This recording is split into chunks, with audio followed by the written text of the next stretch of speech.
اب تکاثر کا مطلب کیا ہے؟ ہندی میں کہتے ہیں کسی چیز کا ادھک ہو جانا، انگلش میں کہتے ہیں ایکسس ہو جانا، اردو میں کہتے ہیں ضرورت سے زائد ہو جانا، اور بنگلہ میں شاید ادھک کو ادھک بول دیتے ہیں، اتی کو اوتی بول دیتے ہیں، دہی کو دہی بول دیتے تھے اور روم کر دیتے ہیں۔ کسی چیز کا ضرورت سے زیادہ ہو جانا، ایکسٹرا ہو جانا، دیٹ از کالڈ تکاثر۔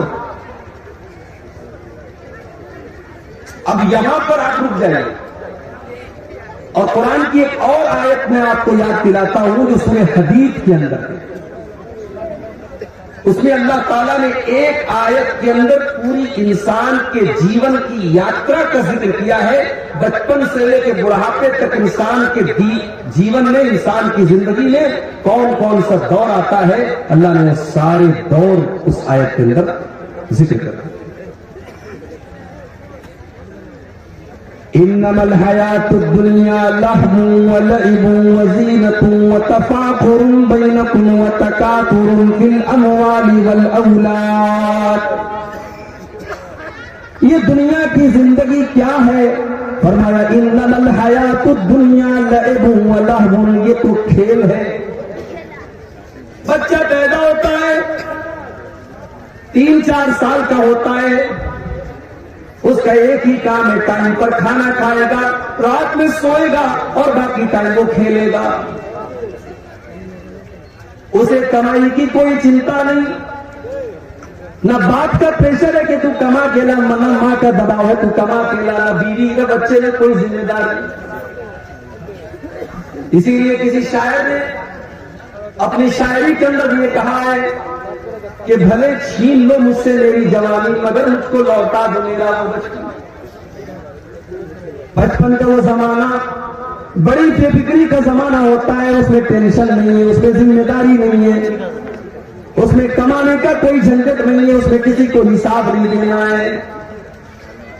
اللہ نے فرمایا میرے بندو یہ تمہاری زندگی کا پہلا دور ہے، انما الحیات الدنیا لعب، تمہاری زندگی کی شروعات ہوتی ہے کھیل سے۔ اس کے بعد فرمایا وَلَهْوٌ، پھر دوسرا زمانہ شروع ہوتا ہے، تم 12 سال کے 15 سال کے ہو جاتے ہو، اب تمہیں تماشا پسند آنے لگتا ہے، تمہیں ناچ گانا اچھا لگنے لگتا ہے، تمہیں تصویریں دیکھنا اچھا لگنے لگتا ہے، تمہاری زندگی میں تماشا آنے لگتا ہے، لہو آنے لگتا ہے۔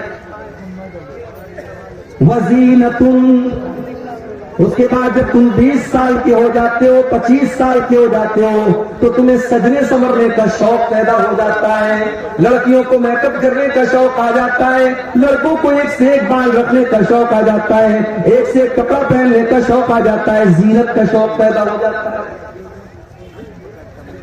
ابھی مولانا نے بیان کیا، ہمارے مولانا جمال الدین صاحب نے، نوجوانوں میں بال کے بارے میں۔